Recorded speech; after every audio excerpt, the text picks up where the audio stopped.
Olá, bom dia. Nós somos o primeiro grupo. Ficamos com o tema Fatores pré e pós-abate que influenciam na carne e carcaça bovina.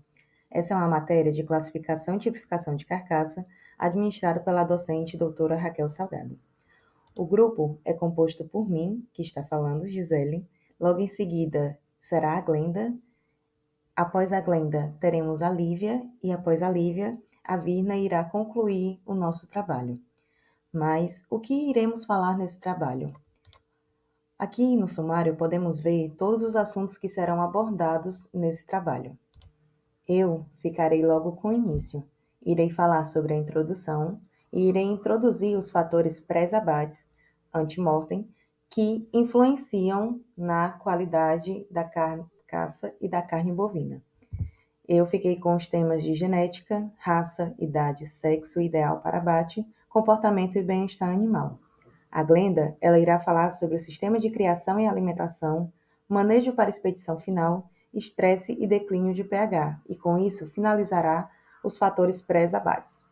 E dará início aos fatores pós-abate, post-mortem, com transformações físicas químicas no músculo pós-mortem, com contração muscular e rigor mortis.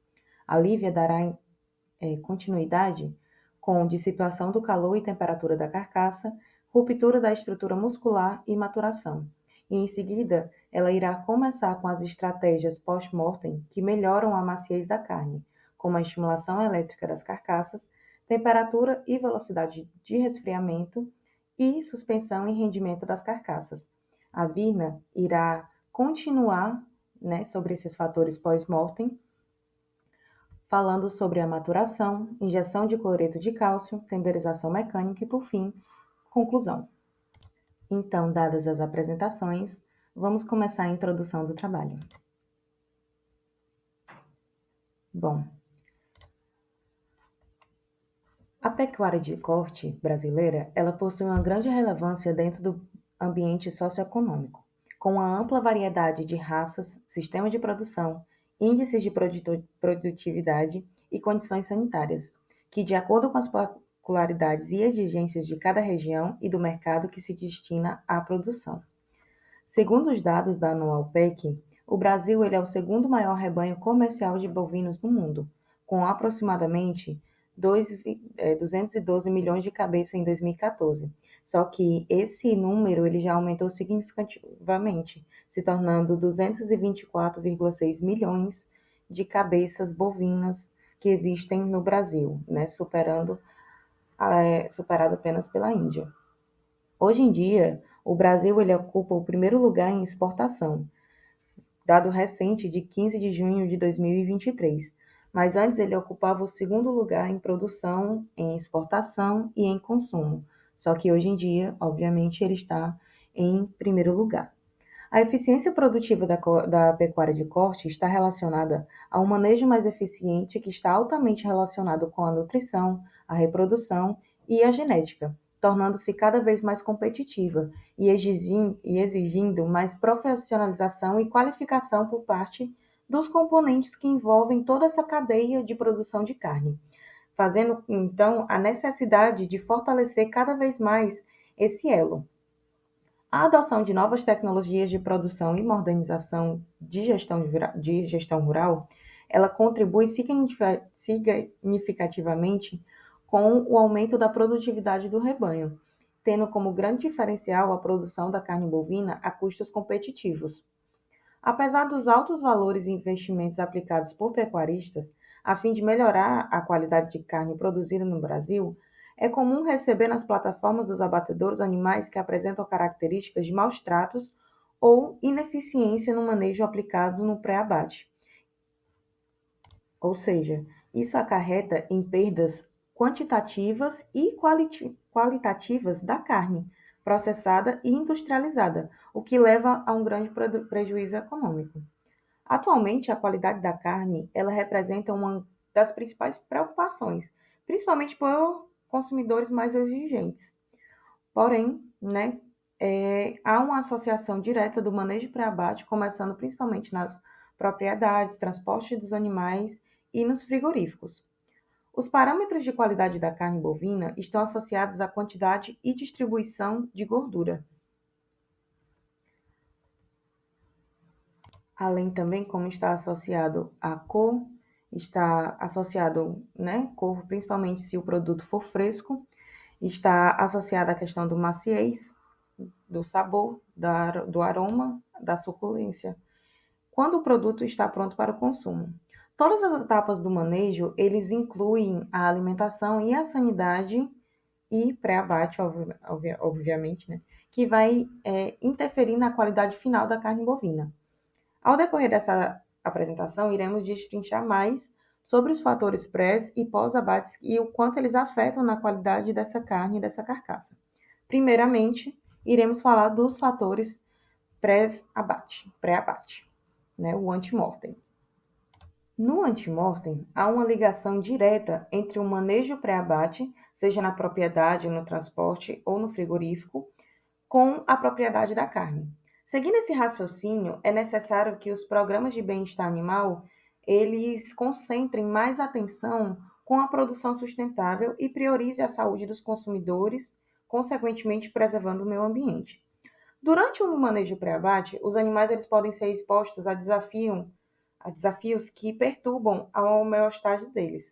Desafios esses que incluem a manipulação do aumento do contato do homem com o animal, o transporte, novos ambientes que não são familiares a eles, privação de alimento e água, mudanças na sua estrutura social, que pode acontecer isso através de separações ou agrupamentos de animais, e também nas questões de mudanças climáticas, porque tais atividades elas devem ser bem planejadas e conduzidas para minimizar o estresse desses animais, porque um animal estressado pode causar danos à carcaça e, consequentemente, prejuízos na qualidade da carne desse animal. Os fatores eles podem influenciar na qualidade da carne são inúmeros, como genética, raça, idade, sexo, manejo de bem-estar e comportamento animal, sistema de criação e alimentação, manejos para a expedição final, né, que é o manejo de transporte desses animais. Fatores como estresse e declínio de pH, eles também podem interferir no manejo pré-abate. Quando finalizar todos esses procedimentos pré-abates, inicia os procedimentos pós-abates, que se constituem de processos físicos químicos no músculo, entre outros quesitos que podem influenciar na qualidade dessa carne bovina e na maciez. O pós-abate iremos falar mais à frente. Com isso, iremos agora começar com os fatores que influenciam no manejo pré-abate. O primeiro deles, iremos falar sobre a genética.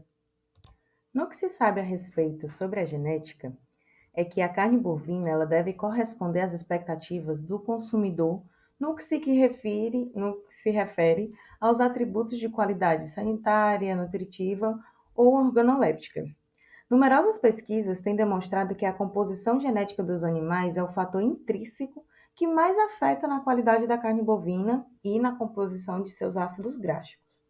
As diferenças genéticas, elas existem entre bovinos e podem ser exploradas mediante cruzamentos seletivos para melhorar a qualidade da carne. Trabalhos desenvolvidos recentemente também demonstraram que o DNA mitocondrial pode ser outro importante fator que afeta a qualidade da carne. Para que as modificações na qualidade somente sejam postas em prática pelos produtores, deve haver algum tipo de incentivo econômico. Essa qualidade de carne vai variar entre raças e entre os indivíduos de uma mesma raça devido aos fatores ambientais e genéticos. As composições genéticas, elas estabelecem padrões, limites e tipos de crescimento na qual o animal ele pode obter. A seleção genética, o desenvolvimento e a aplicação de promotores de crescimento, como desvios de nutrientes, de deposição de gordura, para a deposição de proteínas na produção de animais mais magros, são áreas de pesquisas de importância econômica para o produtor de gado de corte, o que oferece uma melhor nutrição e saúde aos consumidores dessa carne. Agora, os fatores, né, que estão intrínsecos dentro dessa genética são fatores como espécie e raça, que espécie tem feito uma importante área da qualidade, e a raça também é um fator que mais afeta na qualidade da mesma, como também questões como maciez e marmoreio, que é um dos fatores visuais mais importantes que o consumidor é o nível de marmoreio da carne, no qual está associado com a sua maciez, suculência e sabor, para saber que aquele produto é fresco, né? Que aquele produto é saudável para a sua dieta, para introduzir na sua alimentação. A maciez também será uma característica importante na palatabilidade da carne, que veremos mais à frente fatores, né, pós-abate que vão fazer com que essa maciez ela se destaque. Com isso, passamos para outro fator pré-abate muito importante também, que é a questão da raça. No quesito raça, para que um sistema de produção ele ofereça resultados positivos, é necessário a escolha de uma raça que se adeque aos padrões de produção que o produtor deseja. Com isso, nós vamos ter os mamíferos ruminantes, que fazem parte da família Bovidae, e dentro dessa família Bovidae teremos o gênero Bos, que será dividido entre as espécies bovinas mais conhecidas, que é o Bos taurus e o Bos indicus. As principais diferenças entre as espécies Bos indicus e Bos taurus, eles estarão exatamente na tabela abaixo, que irei falar um pouco dessas diferenças. Nos Bos índicos, também conhecidos como zebuínos, eles apresentam cupins, garupas estreitas e inclinadas, membros mais compridos, pelos curtos e finos, maior resistência ao calor, maior resistência a ecto ou endoparasitas, trato gastinal mais curto e temperamento forte. Já o Bos taurus, também conhecido como os taurinos, eles não apresentam cupins, nem garupas largas e horizontais, membros mais curtos, pelos grossos e compridos, menor resistência ao calor, menor resistência a ecto e endoparasitas, tem um trato gastrinal mais longo e um temperamento mais, né, calmo. Alterações como maciez, suculência, rendimento de carcaça, grau de deposição de gordura, precocidade são os fatores que estão interligados à raça e que influenciam diretamente no produto final.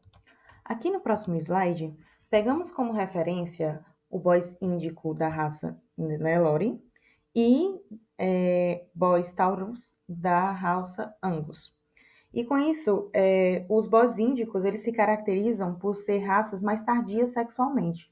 Eles possuem menos massa muscular e com uma maciez variável da carne quando comparada ao dos taurinos. Todavia, eles também são mais tolerantes a climas de temperaturas mais elevadas e também são mais resistentes a ectoparasitas. Com isso, nós temos uma Associação Brasileira de Criadores de Zebu, né, de zebuínos, na qual eles admitem as raças Nelore, Gi, Guzerá, Tabupuã, Sindhi, Brahma e Indo-Brasil. Essas raças, elas todas fazem parte da classificação de Bos índicos, né, de zebuínos. As raças que fazem parte das espécies Bos taurus, elas são subdivididas em três grupos principais, que são as raças monstras britânicas, raças dos Países Baixos e ilhas britânicas, e um grupo de raças adaptadas a qual se aclimataram aos trópicos. Com isso, com o intuito de proporcionar um rebanho com adaptabilidade e rusticidade dos rebuínos, como também com a qualidade e produtividade dos taurinos, foi desenvolvida uma terceira raça. Raça essa que, a partir do cruzamento dessas duas espécies, ela tenta fazer um melhoramento das qualidades. Então, teve o cruzamento de raças, né, raças melhoradas, são chamadas de raças melhoradas, e o exemplo dessas raças melhoradas é o Braford, que ele tem 5 oitavos de um Hereford e 3 oitavos de um Brahman, o Santa Gertrudes, que ele também tem 15 oitavos de um Short Thorn e 3 oitavos de um Brahman, e o Sim Brasil, também é muito conhecido, que é 5 oitavos de Cimental com 3 oitavos de um Nelore. Continuando na linha de raciocínio dos fatores que afetam a qualidade da carne, vamos agora falar um pouco sobre a idade. A idade, ela é um fator que afeta a qualidade da carne sobre questões de precocidade da raça ou do cruzamento. A precocidade ela pode ser definida como a velocidade que o animal ele vai atingir a puberdade, ocasião em que cessa o crescimento ósseo, diminui a taxa de crescimento muscular e é intensificado o enchimento dos adipócitos, ocorrendo a deposição de gordura na carcaça. Em geral, os animais mais precoces, eles possuem menor tamanho e começam a depositar a gordura em um menor peso. Os bovinos, a precocidade é importante porque o animal ele deverá ter um grau de acabamento da carcaça, ou seja, ele deverá ter uma espessura de gordura subcutânea, no mínimo de 2,5 a 3 milímetros para proteger a carcaça do resfriamento. A gordura subcutânea ela vai funcionar como um isolante térmico que, diminuindo a velocidade de resfriamento da carcaça, que evita a desidratação, o escurecimento e a redução da maciez da carne. Em carcaças que são resfriadas muito rapidamente, antes de entrar em rigor mortis, a carne ela aumenta a sua dureza porque os sarcômeros do tecido muscular elas atingem um tamanho muito pequeno. Também a precocidade de raça, linhagem, ela irá determinar a quantidade de gordura intramuscular. Na ordem de deposição da gordura, essa é a última a ser depositada. Para uma mesma idade, animais mais precoces irão apresentar maiores taxas de gordura intramuscular em que os animais tardios. Taxas mínimas de gordura intramuscular são importantes no sabor, na maciez e na suculência. Nessa tabela, podemos ver aqui que são apresentados dados de composição de carcaças de diferentes genéticas. As carcaças mais tardias, elas são representadas na tabela pelas raças Charolais, Chianina e Limousin, que apresentam o maior peso de abate e de carcaça, a maior área de olhos do lombo, que indicam maior quantidade de carne na carcaça, enquanto as raças precoces Hereford e Angus, elas possuem uma maior espessura de toucinho que diminuem antecipadamente a deposição de tecido magro em detrimento da deposição do tecido adiposo. A idade de abate irá influenciar a conformação da carcaça, ou seja, a razão, osso, carne e gordura. Os animais precoces abatidos com peso 21 vivo inferior manifestam na carne pigmentações mais pálidas em relação a animais tardios. O, despropó- o despropósito de gordura, como decorrência do abate tardio, ele também, além de lesar a qualidade da carne, ela afetaria a viabilidade econômica do sistema produtivo. Em decorrência disso, iremos ver que o sexo do animal, ele também pode comprometer de alguma forma o manejo pré-abate dele. O sexo do animal ele deve ser sempre avaliado juntamente com a maturidade do bovino, ou seja, juntamente com a sua idade.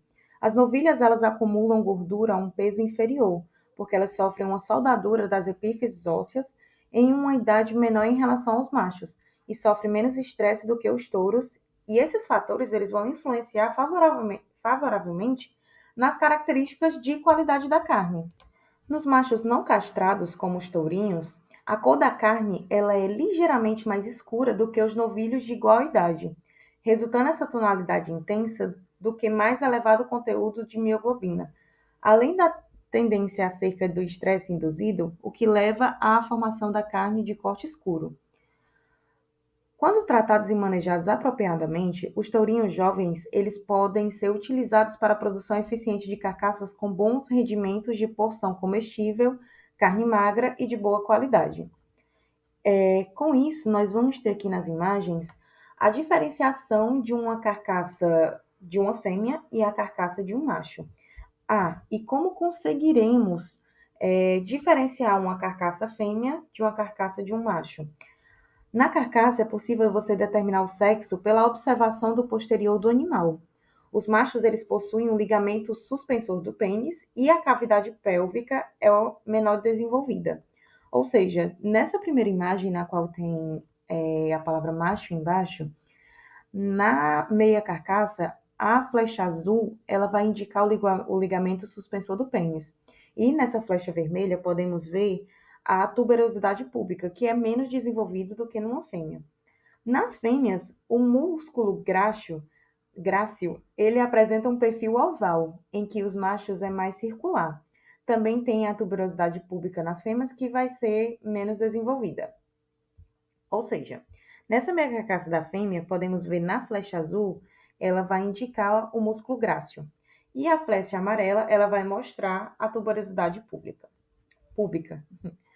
E para finalizar a minha parte e dar vez às meninas, podemos agora, por fim, falar no quanto o comportamento e o bem-estar animal eles vão afetar de forma, o manejo o fator pré-abate desses animais. Em relação ao comportamento desses animais, podemos destacar o temperamento. Essa característica ela pode ser definida como a resposta comportamental dos animais às ações humanas durante a rotina de manejo, geralmente como reflexo do sentimento de medo. Portanto, é um estado emocional indesejável, visto que reduz o bem-estar dos animais e sinaliza técnicas de manejo ineficiente. Embora seja um traço intrínseco de cada animal, o temperamento ele pode ser reflexo econômico, uma vez que pode implicar, dentre outros fatores, o aumento efetivo de funcionários capacitados, em risco com relação à segurança dos trabalhadores e em perda de rendimento e qualidade da carne, oriundos de contusões e estresse durante o manejo pré-abate. Por conseguinte, o conhecimento e a compreensão do comportamento dos animais eles são de extrema importância para a realização de um manejo eficiente e adequado que é capaz de mitigar ou evitar tais situações. Quando estávamos nas aulas, a professora falou sobre uma mulher que compreendia o comportamento dos animais, a grande. Então, iremos ter muito por base para ter conhecimento do comportamento desses animais, iremos falar um pouco do que ela falou, inclusive no próximo slide, na tabela, mostrará, né, um dos métodos dela que ela criou para poder amenizar o fator estresse desses animais. O bem-estar animal, ele também pode ser afetado pela espécie, raça, linhagem, genética e pela categoria idade, tamanho corporal, condições anatômicas e grau de acabamento. Os bovinos, eles são animais sociáveis e devem ser conduzidos sempre em grupos. Dentro do grupo, os bovinos eles estabelecem uma hierarquia de dominância imposta por competição. Todavia, ao serem separados e isolados, os animais eles tendem a tornar-se mais agitados e agressivos. Em situações de mistura de animais desconhecidos, há o estabelecimento de uma nova hierarquia, e geralmente com comportamentos agressivos e referentes a lutas. Por essas razões, os lotes bovinos transportados para os frigoríficos, eles devem preferencialmente conter animais familiarizados e evitando de se misturar aos animais desconhecidos, ou seja, quando eles são transportados, aquele lote fica junto, por exatamente evitar esse estresse, exatamente por eles já se conhecerem, né, por tentar amenizar o fator estresse. A liderança, ela também é outro aspecto, cuja compreensão ela pode ser útil na condução do rebanho para auxiliar na sincronia de comportamento dos bovinos. A caracterização do repertório comportamental dos bovinos deve estar atrelada à sua característica sensorial, como visão, olfato e audição. Os bovinos eles dependem principalmente desses sentidos para avaliar os estímulos e assim responder a diferentes situações como mudança de ambiente e as ameaças. A comunicação do olfato, por exemplo, ele pode ocorrer em situações de tensão, pela liberação de feromônios através da urina e saliva, que alerta os outros bovinos que podem estar atrás dele sobre a situação estressante em que eles se encontram. O estudo do campo visual dos bovinos é de grande importância durante o manejo dos animais, sendo determinantes para a definição do posicionamento do técnico responsável pela condução dos bovinos. A grande ela sugere que os movimentos dos animais seja facilitado entre as pessoas envolvidas, principalmente conhecendo os conceitos de zona de fuga e ponto de equilíbrio. O princípio do ponto de equilíbrio é bastante utilizado em corredores estreitos ou bretes, no quais a movimentação dos animais ela vai ser limitada, podendo apenas avançar ou recuar.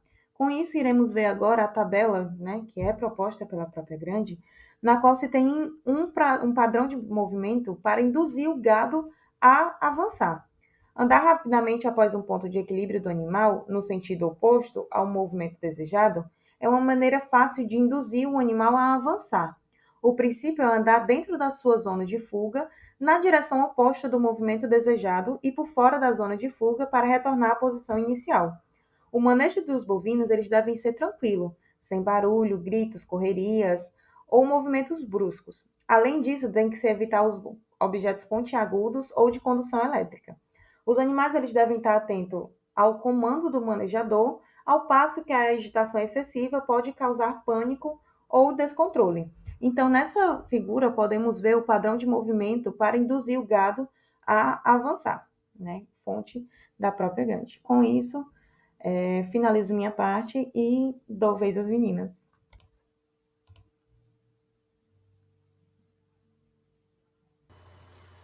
Vou dar início falando sobre o sistema de criação e alimentação, já que o mesmo ele influencia diretamente na qualidade da carne.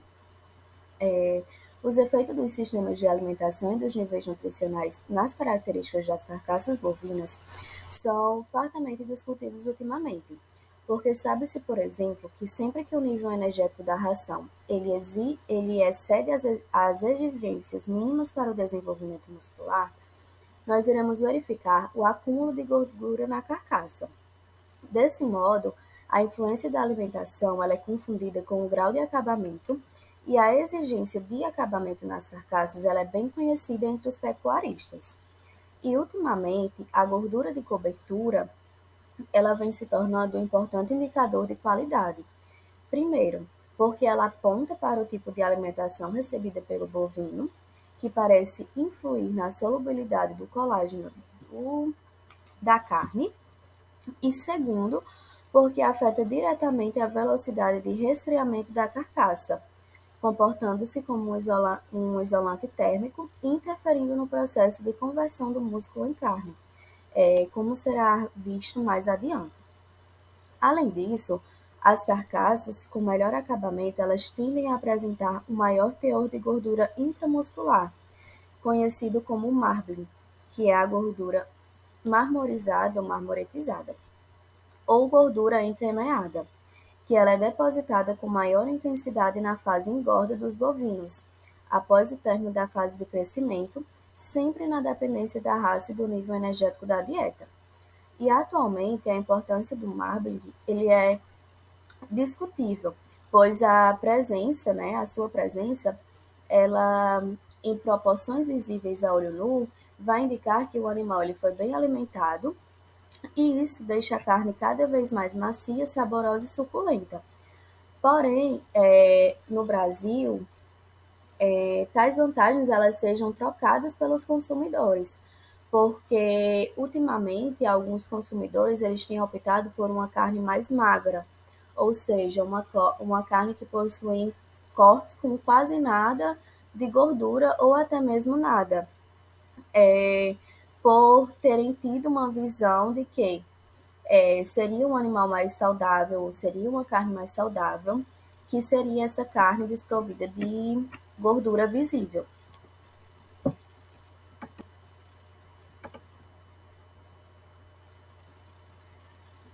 Sobre o manejo na expedição final, que é uma etapa do pré-abate importante, ela inclui fatores como, por exemplo, que ao chegar na propriedade para carregar os animais, o caminhão ele precisa ser previamente higienizado e desinfectado para evitar a exposição dos animais a eventuais agentes contaminantes. É, Além disso, o transporte rodoviário ele é o veículo mais utilizado no Brasil e geralmente ele é realizado em três tipos de veículos.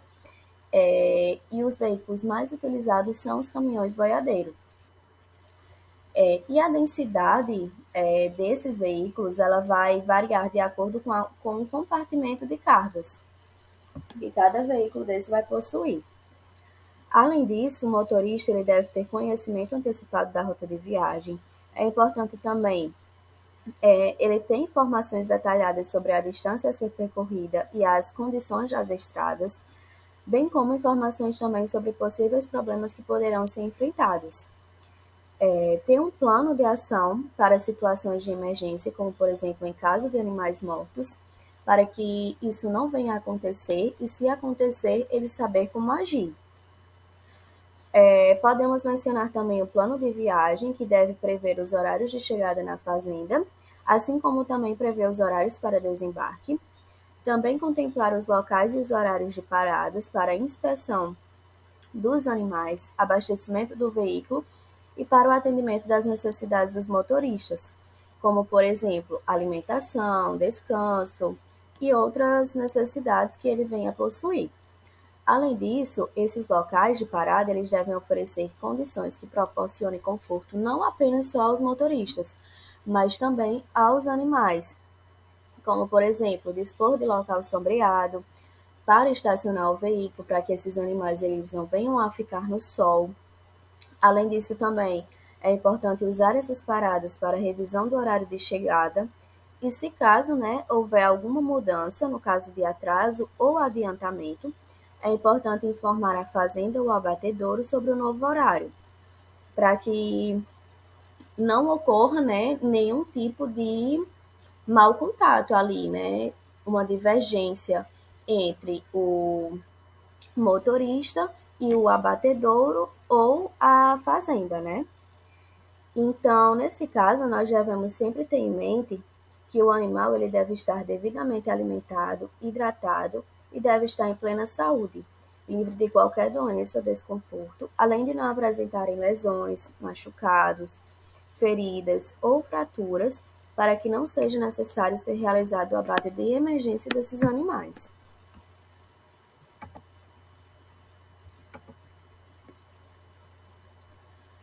Ao falar no estresse e declínio do pH, nós sabemos que alguns agentes desse estresse é justamente o transporte, o jejum prolongado e condições climáticas severas que podem resultar em um rigor mortis atípico, com grandes prejuízos na qualidade da carne. Quando os bovinos eles são acometidos de estresse pré-abate, a reserva de glicogênio dos músculos desses animais pode ser parcial ou totalmente exaurida, e como consequência, o estabelecimento de rigor mortis se dá na primeira hora, mesmo antes da carcaça ser levada à câmara fria, porque a reserva energética ela não vai ser suficiente para sustentar o metabolismo anaeróbio e produzir ácido lático capaz de fazer baixar o pH a 5,5 nas 24 horas pós-morte. A carne resultante desse processo ela terá um pH maior do que 5,8, que proporciona às proteínas musculares uma alta capacidade de retenção de água, ou seja, uma carne mais escura, com uma vida de prateleira bem mais curta, e no qual essas condições elas se dão porque na ausência do ácido lático e da glicose, as bactérias utilizam os aminoácidos da carne com produção de odores desagradáveis. E essa carne com pH alto, ela também pode apresentar uma descoloração esverdeada, que essa descoloração ela vai ser causada justamente pelas bactérias. E esse tipo de anomalia, né, a esse tipo de anomalia, dá-se o nome de carne bovina de corte escuro ou escura, firme e seca. A seguir, eu vou passar um vídeo no qual ele irá abordar a forma que o manejo pré-abate ele interfere na qualidade da carne e que é fundamental proporcionar o bem-estar para garantir cada vez mais carnes com alto padrão e de qualidade.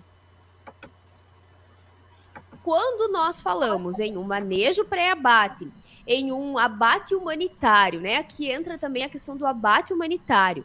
Não tem como nós não falarmos, né, de bem-estar animal. Então, o bem-estar animal, ele faz parte deste manejo pré-abate. Então, o que isso significa, né? O que nós precisamos levar em consideração aqui? Para que eu tenha uma carne com qualidade, eu preciso ter este manejo pré-abate acontecendo de maneira satisfatória. Quando que vai iniciar esse manejo pré-abate? Ele acontece, né, desde lá da propriedade, que não é só momentos antes do animal ser abatido, ele vai ter início lá na propriedade.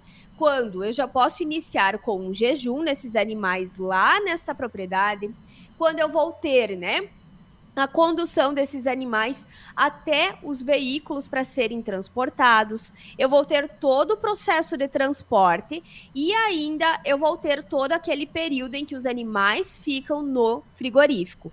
Então, manejo pré-abate faz parte, né, todas essas etapas, esses elos iniciais que nós temos na cadeia da carne.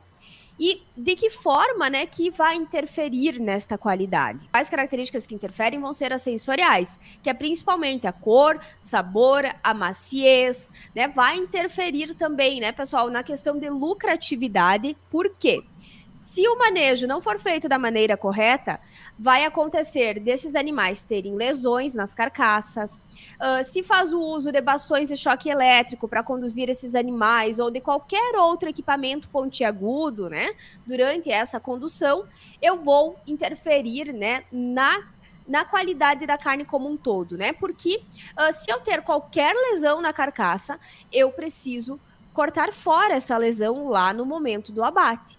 Porque o consumidor final, ele não quer receber lá uma picanha, né, ou qualquer corte que seja, em que seja perceptível esta lesão que o animal sofreu, tá? Então, quando se utiliza esses bastões, nessas agressões, nós vamos ter essa lesão perceptível na carcaça do animal. Então, eu já acompanhei abates, né, em que teve um lote inteiro que os animais estavam todos machucados. Então era toda a carcaça, porque quando é recente, né, a lesão do animal, você consegue perceber que ela é aquele vermelho, né, mais intenso, mais escuro, e você consegue perceber nitidamente no momento que retira, né, o couro do animal, no caso dos bovinos, você consegue visualizar, né, todas aquelas lesões. Então você visualiza isso, não tem como negar que não se teve, né, boas práticas de manejo, porque você consegue sim visualizar lá no momento do abate. Então é fundamental que a gente tenha pessoas, né, trabalhando nesse manejo, uma equipe que esteja devidamente treinada, para que dessa forma, né, a gente não tenha problemas e chegar lá na hora do abate e ter uma lesão cheia, uma carcaça, né, com várias lesões, com vários hematomas que podem ser de origem, então, de não se utilizar as ferramentas corretas. Ou ainda, né, essas lesões muitas vezes elas podem acontecer no próprio transporte. Então, quando a gente não tem um veículo que está em condições adequadas, ou ainda quando o animal ele é muito maior do que a carroceria do caminhão e ele fica raspando nos ferros, tem algumas partes, né, pontiagudas que acabam machucando esse animal. Quando ocorre mistura de lotes diferentes e eles brigam, né? Tudo isso vai gerar uma lesão nessa carcaça. Ou ainda, né, quando eu não respeitar a densidade de transporte, que é um outro ponto muito importante dentro do manejo pré-abate. Então, eu preciso respeitar essa densidade. Eu não posso colocar animais de mais e eu não posso colocar animais de menos. Se eu ter menos animais, eles podem cair durante o transporte e se machucar. Se ter animais demais, isso vai fazer com que eles se sintam estressados durante esse processo, vai fazer com que aumente muito a temperatura corporal desses animais e isso vai interferir no processo, né, de conversão de músculo em carne. E quando nós falamos em uma Agora nós vamos entrar nos fatores pós-abate ou post-mortem, na qual são transformações físicas e químicas no músculo após a morte, pós-mortem, e nós vamos apresentar estratégias que melhorem a maciez da carne. No post-mortem, nós vamos ter a contração muscular. A contração muscular no músculo vivo, ela ocorre devido a uma neuroestimulação através da placa motora terminal, na qual ela vai liberar cálcio do retículo sarcoplasmático para o sarcoplasma. Esse cálcio, ele inativa o sistema troponina-tropomiosina por ligação do cálcio à troponina C e, consequentemente, a reação entre actina e miosina, que irá resultar na contração muscular. No caso, durante esta fase de contração, os filamentos de actina eles vão deslizar sobre os longos filamentos de miosina, por meio de uma série de interações rápidas entre os filamentos e os comprimentos do sarcômero. E assim, o comprimento do sarcômero ele vai acabar diminuindo. E a presença de ATP ela vai ser necessária para a contração, porque a energia utilizada para o processo de deslizamento ela é derivada da desfosforilação do ATP em ADP, né? E quando finaliza o estímulo nervoso, os íons cálcio eles são transportados novamente para o retículo sarcoplasmático, através de uma bomba de íons cálcio que requer energia na forma de ATP.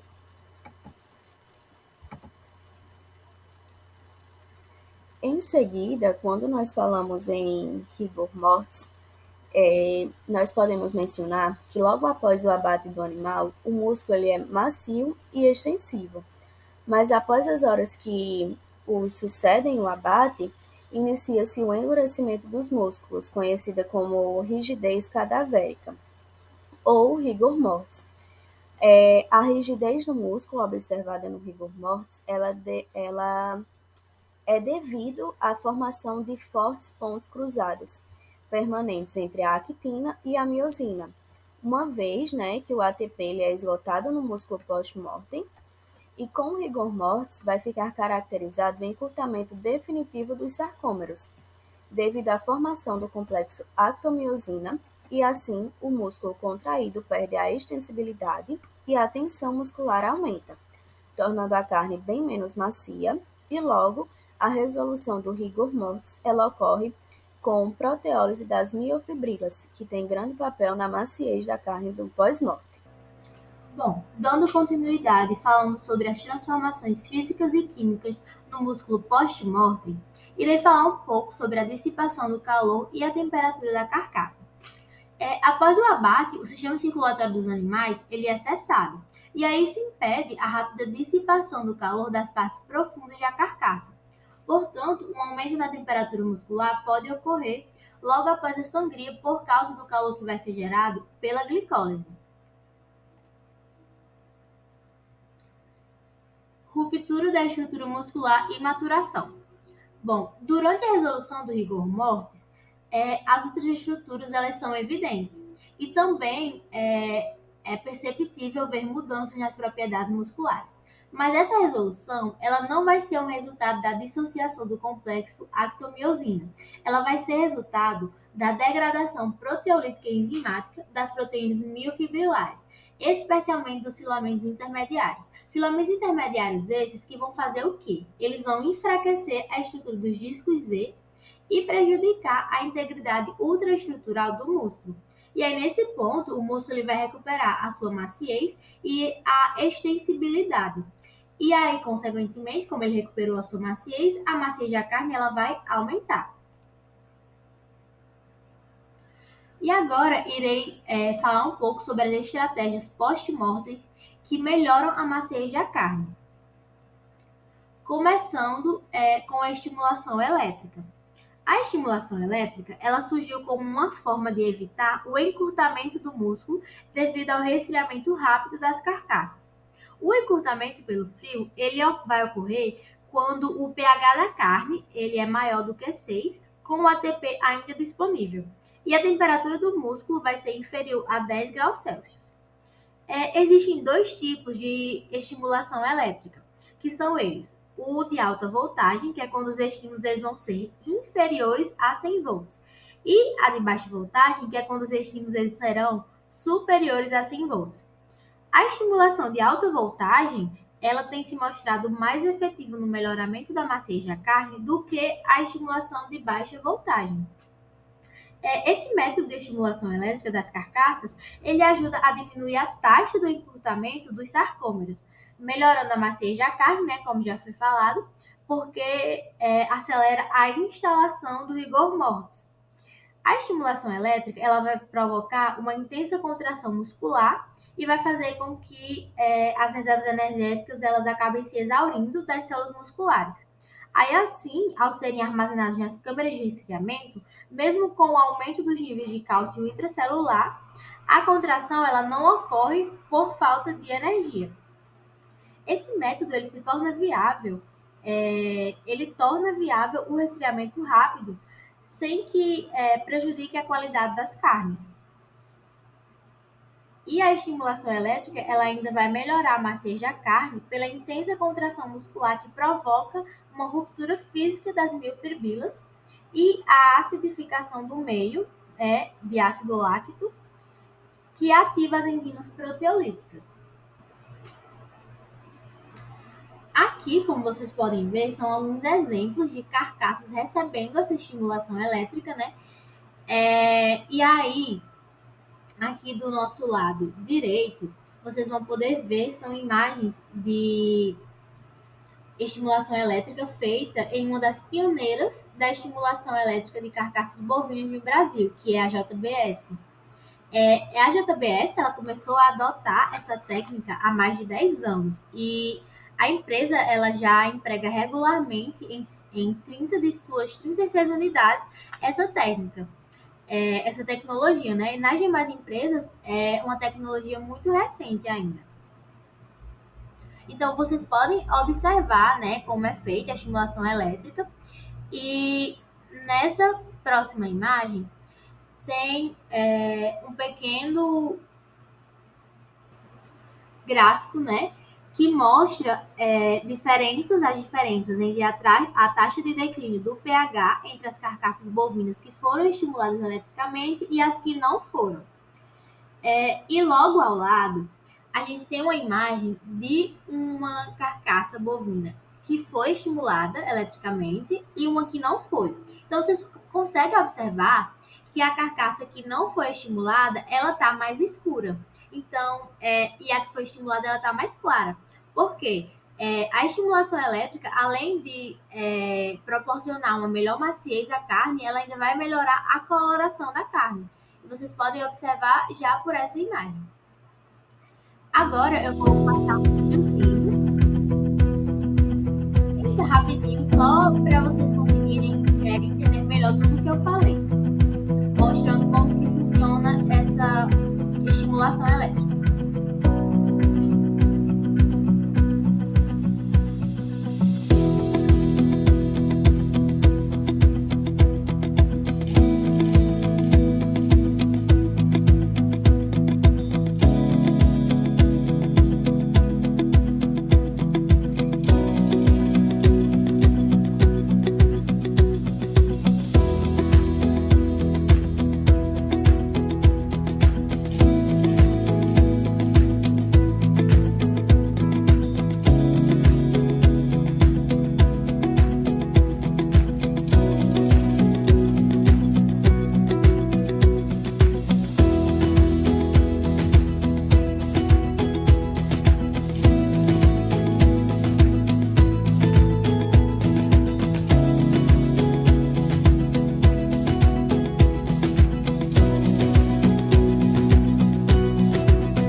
Bom, e aqui dando continuidade, né? Mais uma estratégia post-mortem que melhora a maciez da carne é a questão da temperatura e a velocidade do resfriamento dessa carcaça.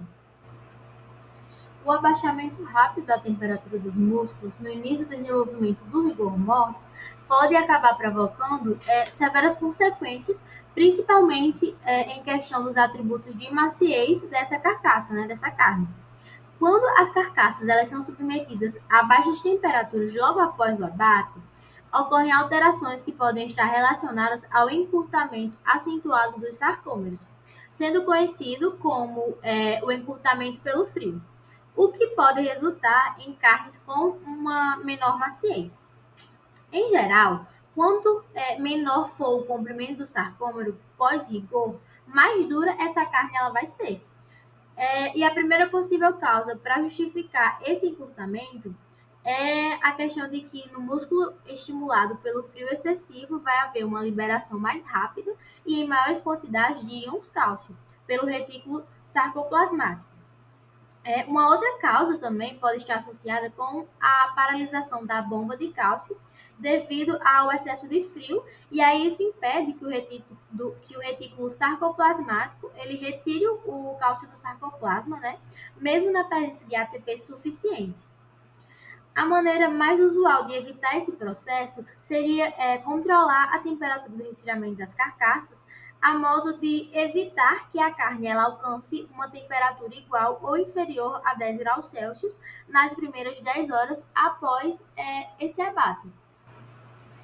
O aspecto mais importante no resfriamento das carcaças é a velocidade, ou seja, é o tempo que é necessário para baixar a temperatura dos músculos, porque essa temperatura ela influencia diretamente as propriedades da carne, que são elas a maciez da carne, a cor dessa carne, a capacidade de retenção de água da carne, o pH, né, a perda de peso e o grau de contaminação microbiana dessa carne.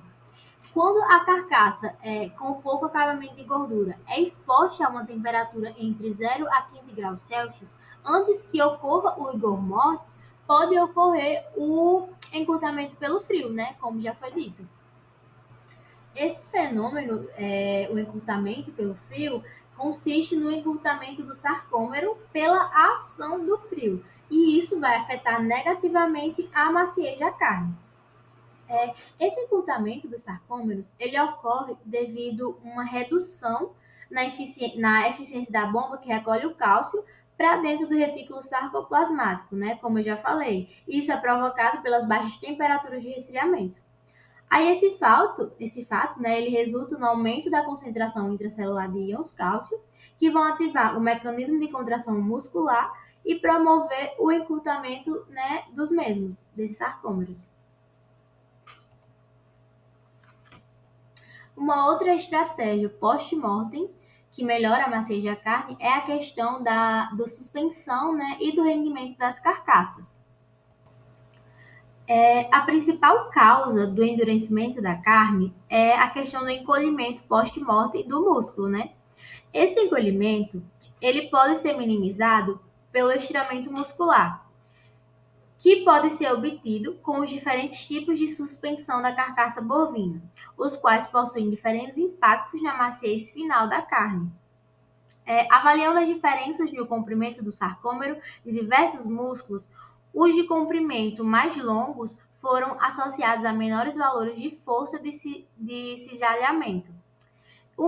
Esse método, né, é capaz de promover o alongamento dos sarcômeros pela tensão exercida na estrutura muscular pela suspensão das carcaças. Assim, a suspensão dos músculos pré-rigor, a fim de alongar os sarcômeros, pode fazer com que eleve, né, essa maciez da carne, com que venha a ser maior. E essa relação entre o comprimento do sarcômero e a maciez ela é válida para alguns, mas não para todos os músculos da carne. Agora, como vocês podem observar, é uma imagem, né, um exemplo de como funciona essa suspensão da carcaça. E aí vocês podem observar a suspensão feita pendurada pelo osso pélvico e pendurada pelo tendão de Aquiles, né? E aí, depois dessa suspensão, vai para a fase de desossa quente, que é a desossa da carcaça no estado pré-rigor, e depois vai passar pela estimulação elétrica, né? E aí vocês podem observar a fonte de energia, o eletrodo retal e o eletrodo de narina. Sobre a questão do rendimento dessa carcaça, né? Como que funciona esse rendimento? Bom, o rendimento de carcaça ele vai ser definido como uma relação entre o peso da carcaça e o peso vivo do bovino que foi abatido. Sendo a carcaça ela definida pelo bovino abatido sem cabeça, sem cauda, mocotós e sem o couro. Um dos fatores intrínsecos que influencia diretamente no rendimento da carcaça é a questão da raça. Só que é necessário a gente conhecer primeiramente quais são as relações genéticas com as características de crescimento do bovino, e aí essas diferenças vão determinar os tipos biológicos. Os bovinos eles podem ser divididos em 3 tipos biológicos, que são determinados quando o animal ele atinge a sua maturidade sexual. E as raças elas podem ser divididas em porte pequeno, médio, grande e a musculatura, que vai estar intimamente ligada ao tipo biológico. E também pode ser dividido em 3 grupos, que são fina, moderada e grossa. Existem variações entre a musculatura de diferentes raças, principalmente aquelas que possuem aptidão para leite, em relação aos animais que são selecionados para corte. Os bovinos provenientes da seleção para corte, eles apresentam um rendimento de carcaça 7% maior do que aqueles que são de origem leiteira.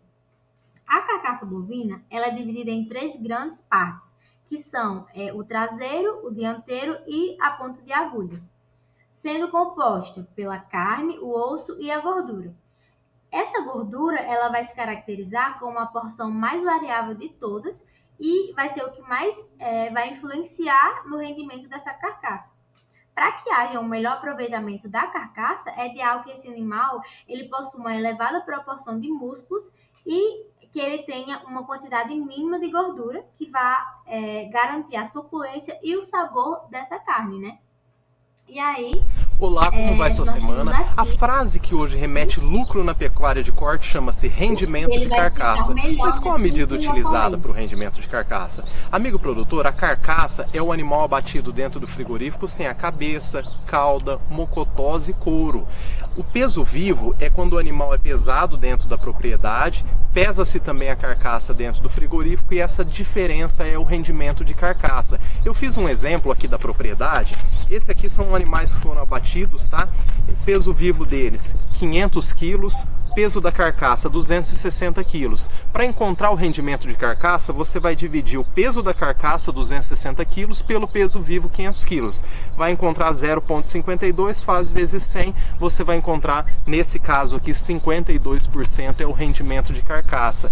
E claro, você precisa cada vez mais melhorar o rendimento de carcaça dos seus animais para você obter um lucro melhor.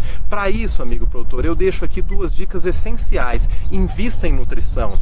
Você servir aditivos como virginamicina e monensina sódica são essenciais para você melhorar o rendimento, o aproveitamento dos nutrientes e o rendimento de carcaça. Uma dica número 2 é você fazer o confinamento a pasto. Você consegue programar melhor os abates aí da sua propriedade e também melhorar o rendimento de carcaça. Eu vou deixar um link aqui abaixo, você vai acessar e você vai aprender a fazer o confinamento a pasto com um custo bastante reduzido. Tenho certeza que vai ajudar bastante aí na sua propriedade. Obrigado a você que sempre me acompanha, sucesso nos negócios. Olá, como vai sua semana? A frase que hoje remete lucro na pecuária de corte chama-se rendimento de carcaça. Mas qual a medida utilizada para o rendimento de carcaça? Amigo produtor, a carcaça é o animal abatido dentro do frigorífico sem a cabeça, cauda, mocotós e couro. O peso vivo é quando o animal é pesado dentro da propriedade, pesa-se também a carcaça dentro do frigorífico e essa diferença é o rendimento de carcaça. Eu fiz um exemplo aqui da propriedade. Esse aqui são animais que foram abatidos, tá? O peso vivo deles, 500 quilos. O processo de maturação é outra estratégia do pós-mortem que melhora a maciez da carne. É um processo bem complexo e é afetado por várias variáveis, tais como a idade, o sexo ou a raça do animal, a velocidade da glicólise, a quantidade e a solubilidade do colágeno, o comprimento do sarcômero das miofibrilas, a força iônica e até a degradação das proteínas miofibrilares. Há também possíveis evidências hoje em dia que a maturação pode melhorar cerca de 25% da maciez da carne, mas essa eficácia ainda é bem menor em carcaças de bovino de 4 ou mais anos, assim como aquelas que sofreram também um rigoroso encurtamento pelo frio. A maturação em si é um processo de amaciamento da carne que ocorre por ação de enzimas musculares endógenas, como as calpaínas, presentes ainda no músculo vivo e que vão assumir outra função na carne pós-mortem. Essas enzimas são responsáveis pela degradação proteolítica de proteínas miofibrilares específicas que estão dentro da estrutura do músculo, além também delas atuarem sobre a nebulina e sobre a troponina. Essas proteínas serão reduzidas e esse processo vai se suceder até a formação de aminoácidos livres. E então esses aminoácidos que foram gerados a partir da proteólise sucessiva são caracterizados como melhoradores do sabor da carne maturada. A maturação é realizada através da estocagem da carne sobre refrigeração durante o período desejado para o amaciamento e o desenvolvimento do sabor característico da carne maturada. Considerando que a maciez da carne aumenta com o passar do tempo de maturação, o tempo e a temperatura são dois fatores muito importantes de serem controlados, necessários também para obter um produto mais macio. De forma geral, a maturação da carne pode ser realizada por duas formas diferentes: a seca e a úmida. Na maturação a seco, a carne é estocada sem nenhuma embalagem e sob exposição a condições controladas de temperatura baixa, umidade relativa e fluxo do ar por equipamento de refrigeração, enquanto na maturação úmida, a carne é embalada a vácuo e sob baixa permeabilidade a vapor de água e gases, e é armazenado sob refrigeração. Também podemos citar como estratégia pós-mortem que melhoram a maciez da carne a injeção de cloreto de cálcio. A injeção de cloreto de cálcio existe para ajudar na maciez da carne, e essa injeção de cloreto de cálcio consiste em fornecer o cálcio exógeno para as proteases dependentes desse mineral e do seu inibidor, acelerando o processo de amaciamento por intermédio de ativação da M-calpaína, que em condições normais pós-morte é pouco ativada por necessitar da maior concentração de íons de cálcio para serem ativadas. E é importante lembrar que a injeção do cloreto de cálcio só deve ser realizada após a instalação do rigor mortis, porque uma vez que a carne é tratada em estado pré-rigor, ela vai poder apresentar problemas da aparência dela, talvez mais escura, e também no flavor, que seria o sabor e o aroma dessa carne. A infusão da solução de cloreto de cálcio em carcaças bovinas é outro processo que contribui na melhoria da maciez dessa carne. E com base nessa valorização da atividade natural de enzimas endógenas da carne, as calpaínas, que são dependentes do cálcio. A infusão do cloreto de cálcio aumenta a concentração do cálcio e vai contribuir para a melhoria da eficácia na proteólise durante a maturação, afetando positivamente a textura da carne e a redução da força necessária para o cisalhamento. Podemos citar também a tenderização mecânica. A tenderização mecânica consiste na penetração de lâminas ou agulhas em cortes cárneos, com a capacidade de romper a estrutura muscular e que, consequentemente, irá melhorar na maciez dessa carne. Esse processo provoca mecanicamente a desestruturação dos sarcômeros e irá resultar em uma carne mais macia e uniforme, sendo mais fácil de controlar e mais rápido do que o processo natural enzimático. Esse método pode efetivamente ser utilizado para diminuir o fator da variabilidade na maciez dos diferentes tipos de músculo e assim irá promover uma padronização entre todos os tipos de músculos e carnes, que será o seu benefício será o benefício desse atributo. Os cortes cárneos normalmente são submetidos a um cozimento prolongado ou a moagem pode ser utilizadas dessa forma e irão obter um efeito mais uniforme e de mais fácil controle do que do método enzimático. Muitos ligam esse método com o utilizado pelas pessoas mais antigas e às vezes é visto até hoje em dia mesmo, que é o famoso martelinho de amaciar carne, que nossa avó usava antigamente para bater assim na carne para ver se a carne ficava mais macia ou se o bife ficava mais molinho. E seria um comparativo no nosso dia a dia com a tenderização mecânica.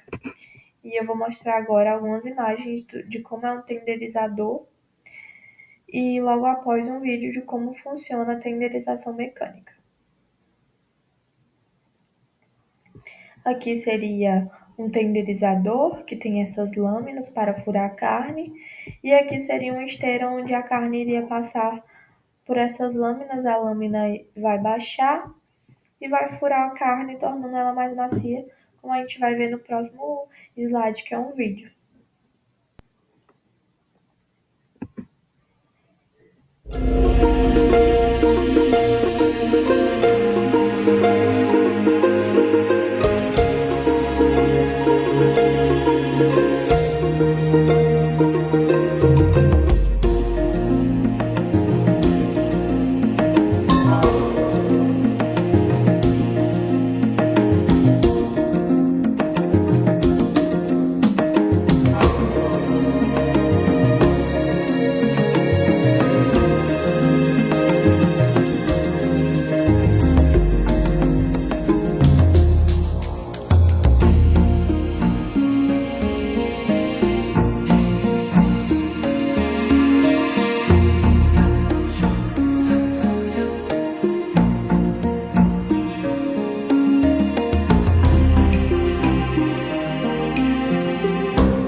Como podemos observar no vídeo, o fato da penetração de agulhas e lâminas na carne irá torná-la mais macia e uniforme e irá gerar um padrão em todos os tipos de músculo e carne que passar por esse processo. Podemos então concluir com o nosso trabalho que os fatores pós-mortem se relacionam diretamente com as transformações físicas, químicas e biológicas que acontecem na conversão do músculo em carne.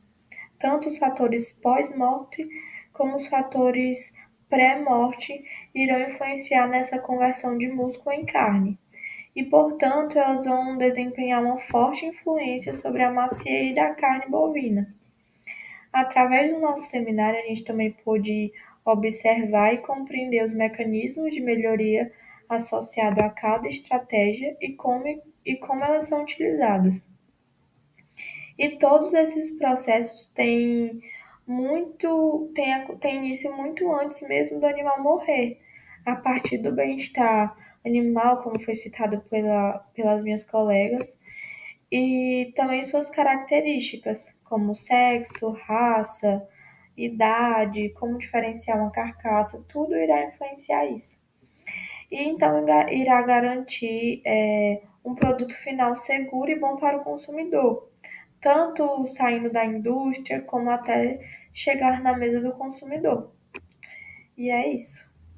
Então, agradeço a atenção de todos e alguma dúvida é só falar com a gente. Obrigada pela atenção.